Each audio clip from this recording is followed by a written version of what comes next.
What if I told you 9 out of 10 data analyst candidates fail their SQL interview, and it is not because SQL is very hard, it is because they learn it the wrong way. In this video, I am going to share with you 30 days roadmap that actually help you to writing your very first SQL query using the select statement to solving the real interview question asked by product based company. So stay till the end of this video. इस video में मैं आपको ये भी बताऊंगा कि आप कैसे एक प्रोजेक्ट बना सकते हैं जिससे आपका रेज्यूम जो होगा वो स्टैंड आउट होगा रेस्ट ऑफ द कैंडिडेट में. So let's we can start this video. उससे पहले if you are currently stucking, आपको नहीं पता कि आपको कैसे शुरुआत करनी है, कहाँ से शुरुआत करनी है, कहाँ से आपको जो है प्रैक्टिस करनी है, रेज्यूमे कहाँ से बनाना है, तो you can always book with me personal counselling session, जिसमें मैं और आप जो कनेक्ट करेंगे 1-to-1 एक डिटेल डिस्कशन होगा.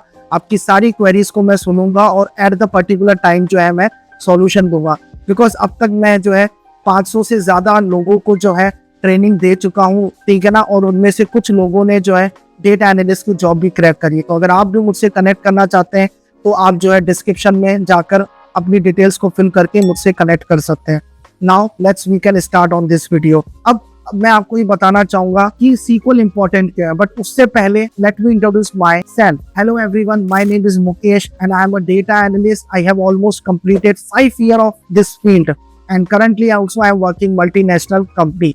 सो लेट्स से अगर आपने जो है अमेजोन ज्वाइन करा है या कोई भी प्रोडक्ट बेस्ड कंपनी आप ज्वाइन करते हैं as a data analyst role पर, तो पहले दिन आपका मैनेजर आपको ये नहीं बोलेगा कि आपको जो है डैशबोर्ड बिल्ड करना है. पहले दिन आपको एक सिंपल क्वेश्चन दिया जाएगा और यही चीजें जो है वो अपने इंटरव्यू में भी चेक करते हैं.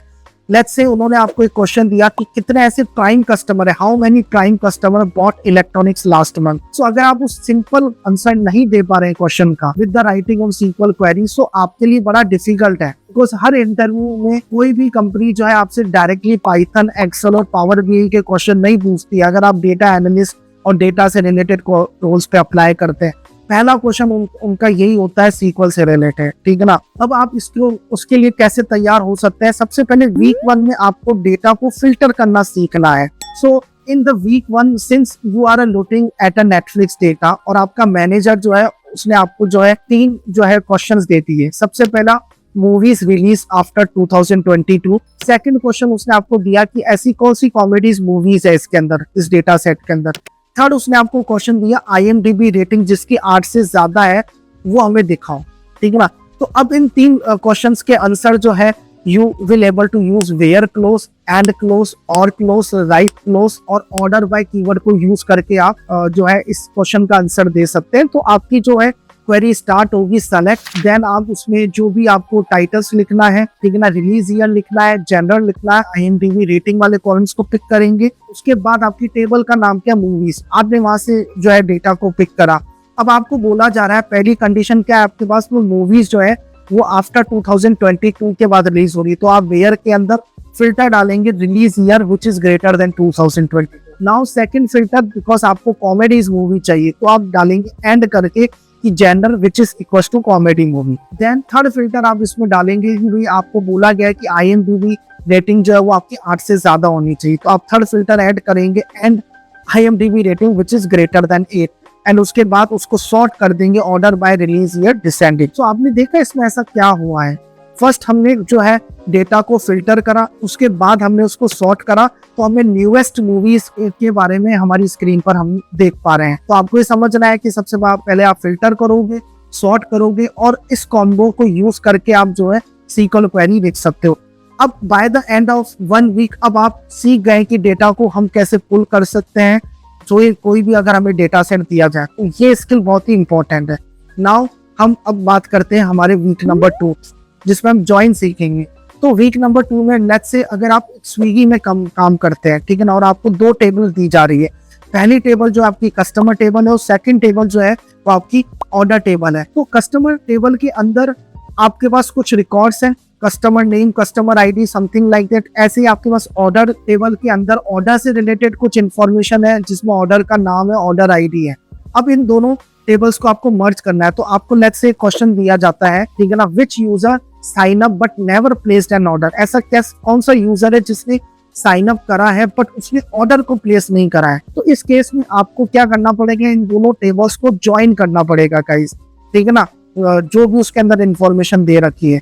तो अगेन आप स्टार्ट करेंगे, ठीक है ना, आप अपनी कस्टमर टेबल को ज्वाइन करेंगे ऑर्डर टेबल से, ठीक है ना। अब हम हमेशा जब भी हम दो टेबल्स को ज्वाइन करते हैं तो हमारे पास में एक कॉमन रिलेशनशिप होना चाहिए, उसको हम प्राइमरी की कहते हैं। तो यहाँ पर हम मानते हैं कि लेट्स से हमारी प्राइमरी की जो है वो है customer ID. With the help of the customer ID you can join these two tables. So you can start your query like this.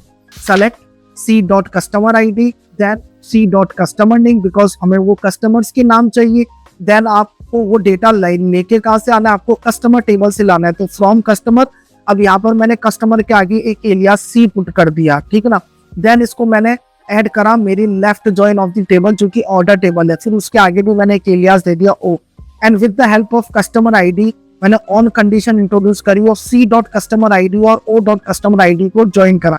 अब लास्ट में आपके पास ये भी दे रखा है कि ऐसे मुझे कस्टमर निकालने हैं जिन्होंने ऑर्डर करा ही नहीं है। तो सिंपल सी बात है ना गाइस, ऐसे कस्टमर जिन्होंने ऑर्डर लिया ही नहीं, दैट मींस उनकी ऑर्डर आईडी जो होगी वो नल होगी। तो now again you have to add where clause and you can mention where O dot order ID is equal to none.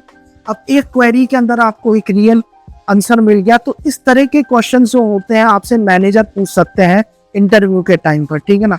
Now अब मैं बात करूं आपके वीक 3 की। तो वीक 3 में, बिकॉज वीक 1 में आपने डेटा को पुल करना सीख लिया, आपने डेटा को मैनिपुलेट करना भी सीख लिया, उसके इंफॉर्मेशन निकालना भी सीख लिया। Now can start our week 3। तो वीक 3 में window functions. Let's say if you are going to work any HR company और एचआर ने आपसे ये पूछा कि मुझे टॉप 3 हाईएस्ट सैलरी बतानी है आपको डिपार्टमेंट वाइज से, तो इसके लिए आप क्या करेंगे, विंडो फंक्शंस यूज करेंगे। अब विंडो फंक्शंस में आप रोल नंबर यूज कर सकते हैं, रैंक फंक्शन यूज करके, पार्टीशन क्लोज को आप यूज करके क्वेरी लिख सकते हैं। तो आपकी क्वेरी जो इस तरीके से होगी, सेलेक्ट डिपार्टमेंट नेम आएगा आपका सबसे पहले, देन आपका एम्प्लॉय नेम आएगा, देन आपकी सैलरी आएगी। फिर आपको बिकॉज थर्ड हाईएस्ट सैलरी निकालनी तो आप एक सब क्वेरी को ऐड करोगे फ्रॉम क्लोज के अंदर, जिसमें आप डिपार्टमेंट है, आपका क्या एम्प्लॉय है, सैलरी है, फिर आप रैंक फंक्शन को इंट्रोड्यूस करेंगे और ओवर के बाद में पार्टीशन बाय क्लोज लगा के, बिकॉज यहाँ पर आपको डिपार्टमेंट वाइज सैलरी निकालनी तो पार्टीशन आपको करना है इसमें डिपार्टमेंट के हिसाब से, एंड सैलरी है उसको सॉर्ट करना है order by salary descending order, और उसके बाद आप एलियास लगा दोगे रैंक और फ्रॉम एम्प्लॉय, और इस पूरी सब क्वेरी को आपने नाम दे दिया रैंक, ठीक है ना। अब चूंकि आपको थर्ड हाईएस्ट पेड एम्प्लॉय निकालने हैं तो जो आपकी मेन क्वेरीज है आपको उनमें से इसको फिल्टर आउट करना पड़ेगा। That's why you can introduce again where clause, and where में आप लिखोगे rank which is less than equal to 3। तो जब आप ये लिखते हैं तो आपके पास टॉप 3 रिकॉर्ड्स मिलेंगे, ठीक है ना, ओवरऑल आपके उस पर्टिकुलर क्वेरीज से अंदर, जो कि सब क्वेरी का रोल ही होता है कि वो क्या करता है, मेन क्वेरी में से डेटा को फिल्टर आउट करता है।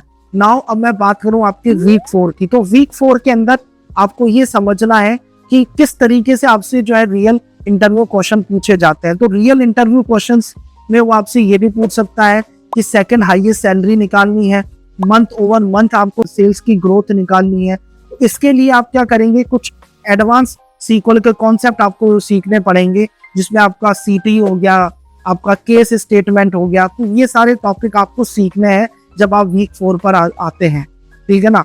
अब इसके लिए आपको पता होना चाहिए कि विथ क्लोज का यूज हम कब करते हैं, सीटी का यूज हम कब करते हैं, ठीक है ना। तो अब end of the 4th week अब आपको ये समझ में आ गया है कि भाई सिंटेक्स को लर्न करना और उसको मेमोराइज करना इंपॉर्टेंट नहीं है, प्रॉब्लम को सॉल्व करना वो ज्यादा इंपॉर्टेंट है, और यही आपको हेल्प करेगा इंटरव्यू में हायर करने के लिए। नाउ अब आपने जो है end of the 4th week में ये पढ़ लिया कि सीक्वल में कौन से टॉपिक्स हमें पढ़ने हैं, कैसे डेटा को फैच करना है, कैसे हमें एडवांस टॉपिक भी पढ़ना है। नाउ जब आप ये सारे टॉपिक्स पढ़ लेते हो तो आपको किस तरीके से एक्चुअली में एक प्रोजेक्ट बिल्ड करना है उसके बारे में आपको जो है समझना पड़ेगा। Let's talk about how you can turn your knowledge which you have already learn last 4 weeks, अब आप उसको कैसे इंप्लीमेंट कर रहे हैं with the help of the real project. So सबसे पहले जो स्टेप नंबर 1 होगी व्हाट टू डू। आपको कभी भी जीरो से स्टार्ट नहीं करना। अगर आप किसी भी सीक्वल प्रोजेक्ट को स्टार्ट करने जा रहे हैं तो आप सबसे पहले 1 या 2 वीडियोस को देखें यूट्यूब पे, कैसे सीक्वल के प्रोजेक्ट्स बनते हैं, कैसे वो दिखते हैं। जब आप वो वीडियोस देख लेंगे उसके बाद जो सेकंड स्टेप होगी हाउ टू डू इट, उनको कैसे बनाना है। अब कैसे बनाने के लिए आप कैगल हो गया, गिटहब प्रोफाइल हो गई, ठीक है ना, पब्लिक डोमेन की वेबसाइट्स को भी आप पिक कर सकते हैं, वहां से भी आपको काफी सारे डेटा सेट मिल जाएंगे। तो इससे एक्चुअली में आपको पता पड़ेगा कि किस तरह से डेटा सेट्स पे जो है पिक करके हम काम कर सकते हैं। तीसरा जो स्टेप होगा, do it your own way. Guys, सबसे पहले अब आप ऑलरेडी लर्न कर चुके हैं, तो जब भी आप प्रोजेक्ट बनाना शुरू करेंगे तो आपको डायरेक्टली जो है कॉपी पेस्ट नहीं करना है। आपको सेलेक्ट, वेयर, ग्रुप बाय, इन सारे कीवर्ड्स को यूज करके उन बिजनेस प्रॉब्लम को सॉल्व करना है। आपको क्वेश्चंस पूछने हैं अपने आप से कि इस डेटा सेट से क्या क्या क्वेश्चंस बन सकते हैं, ठीक है ना। अगर आपको क्वेश्चंस नहीं मिल रहे हैं तो आप क्या कर सकते हैं, स्टेप नंबर 5 में एआई की हेल्प ले सकते हैं, ठीक ना। आप चैट जीपीटी से कुछ बिजनेस क्वेश्चन पूछ सकते हैं, क्लाउड एआई से कुछ बिजनेस क्वेश्चन पूछ सकते हैं, उनको बता सकते हैं कि this is my data set and can you please tell me what kind of the business question expected in this data set if I am going to write the SQL query. तो वो आपको question देगा। तो जब आप इन 4 steps को follow करते हैं, you will not just know only for SQL on the paper, but अब आपके पास जो रियल बिजनेस अंडरस्टैंडिंग भी है, जिसको आप अपने इंटरव्यू में जो है प्रेजेंट कर सकते हैं। अब इसके बाद आपने सीक्वल भी सीख ली, आपने प्रोजेक्ट्स भी बनाए, now this is the time you should able to revise your concept and that is really really important for interview, ठीक है ना। तो अब आपको जो है जितने भी आपने कॉन्सेप्ट पढ़े हैं उनको रिवाइज करना है, बिकॉज लर्निंग सीक्वल एक बात है, बट सीक्वल को याद रखना during the interview that is completely different. तो मोस्ट ऑफ द बिगनर्स क्या करते हैं, ये गलती करते हैं, ठीक ना। पहली गलती वो क्या करते हैं, ट्यूटोरियल्स पे ट्यूटोरियल्स देखते हैं बिना किसी प्रैक्टिस के। सेकेंडरी जो गलती वो करते हैं, वो सिंटेक्स को मेमोराइज करने की कोशिश करते हैं बिना किसी प्रॉब्लम को अंडरस्टैंड करे। तीसरी गलती वो क्या करते हैं, जॉइन और विंडो फंक्शन के टॉपिक को स्किप कर देते हैं बिकॉज उनको लगता है ये बहुत हार्ड है, ठीक है ना। तो हमेशा आपको अपने आप को टाइम देना है जब भी आप सीक्वल की प्रैक्टिस करते हो। तो सीक्वल को आपको ऐसे मानना है, it's just like a driving A car. अगर आप सिर्फ वीडियोस देख के आप ये सोच रहे हैं कि आप सीक्वल सीख लेंगे, तो ऐसा नहीं है। आपको सीक्वल की प्रैक्टिस करनी पड़ेगी, आपको जो है प्रोजेक्ट्स बनाने पड़ेंगे, रियल बिजनेस प्रॉब्लम को सॉल्व करना पड़ेगा writing the SQL query. And if you have found this video is really helpful for you, so don't forget to subscribe my YouTube channel, like my YouTube channel and share it. Thank you so much.